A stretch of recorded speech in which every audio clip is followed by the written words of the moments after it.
അവൾ അവിടെ വന്നിരിക്കും. എന്നിട്ട് ഞങ്ങൾ പൗഡർ എടുത്തിട്ട് നൈസായിട്ട് ഇങ്ങനെ ഇങ്ങനെ ഇങ്ങനെ ഇങ്ങനെ ഇങ്ങനെ പൗഡർ ഇങ്ങനെ അടങ്ങിക്ക് മേത്ത് കൂടെ ആക്കല്ലേ. നമ്മളെ മേത്ത് കൂടെ ഇങ്ങനെ പൗഡർ ഇട്ട് ഇങ്ങനെ ചുന്ദരിയാക്കും. അടങ്ങി നിൽക്ക്, മേത്താക്കല്ലേ.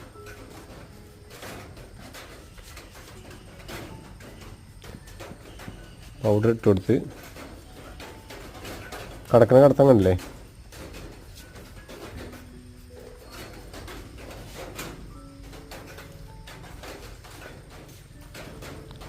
ഓക്കെ, ഒന്നാമത് ഇത് നല്ല സുഖമുള്ള പരിപാടിയാണ്. ചീക എന്ന് പറഞ്ഞാൽ ഓക്ക് ഭയങ്കര ഇഷ്ടമാണ്. അടങ്ങി നിൽക്ക് പെണ്ണെ. ഞാൻ ചീർപ്പെടുക്കട്ടെ. അവിടെ കിടന്ന് ഇങ്ങോട്ട് കിടക്ക്. അങ്ങോട്ടല്ല, ഇപ്പം പൗഡർ ചെയ്ത് ഭാഗത്ത് ഞാൻ ഇട്ടേ.